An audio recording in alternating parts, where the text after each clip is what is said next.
है।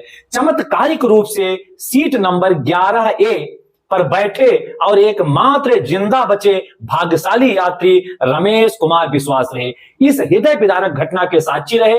चमत्कारिक रूप से दूसरा जीवन पाने वाले रमेश कुमार का अनुभव हमें जरूर सुनना चाहिए। वे कहते हैं कि उड़ान भरने के 30 सेकंड बाद एक तेज आवाज हुई और विमान दुर्घटनाग्रस्त हो गया। मैं कुछ समझ ही नहीं पाया। जब मैं उठा तो मेरे चारों तरफ लाशें बिखरी हुई थी। मैं डर गया, मैं खड़ा हुआ और भागा। मेरे चारों तरफ विमान के टुकड़े बिखरे हुए थे। किसी ने मुझको पकड़ा और एम्बुलेंस में डालकर अस्पताल पहुंचा दिया।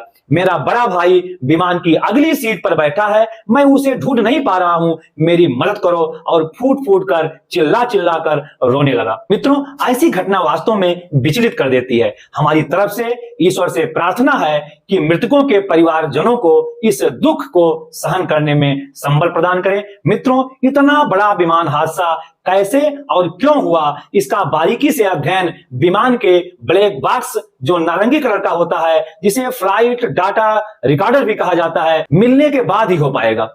क्योंकि इस उच्च तापमान सहन करने वाले ब्लैक बॉक्स में फ्लाइट के स्टार्ट होने और दुर्घटना होने तक की हर तकनीकी और पायलट की सारी गतिविधि का डाटा और आवाज रिकॉर्ड रहती है। मित्रों, फिर भी एटीसी को प्राप्त पायलट के अंतिम 3 शब्दों से विशेषज्ञों ने अनुमान के आधार पर जो तकनीकी निष्कर्ष निकाले हैं उसको भी हम समझने का प्रयास करते हैं।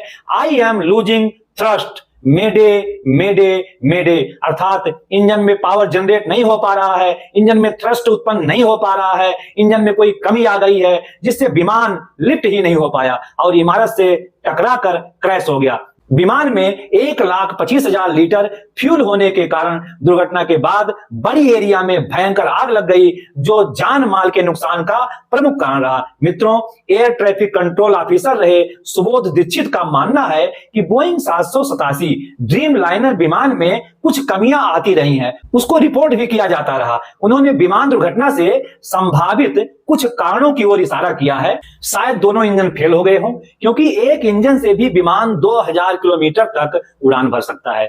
इंजन का फेल होना मेंटेनेंस की लापरवाही की ओर इशारा करती है। दिल्ली से अहमदाबाद लैंड होने पर जो इंपॉर्टेंस टेक्निकल चेकिंग होनी चाहिए, शायद वह ना हुई हो। यदि हुई हो तो प्रॉपर तरीके से ना हुई हो, क्योंकि विमान दुर्घटनाओं में देखा गया है 60% दुर्घटनाएं मानवीय और मेंटेनेंस की कमी के कारण होती हैं। मित्रों, कारण चाहे जो भी रहा हो, 8200 घंटे के अनुभव के साथ पायलट कैप्टन सुमित सभरवाल और 1100 घंटे के अनुभवी फर्स्ट ऑफिसर को पायलट क्लायु कुंदर की उपस्थिति में इतना बड़ा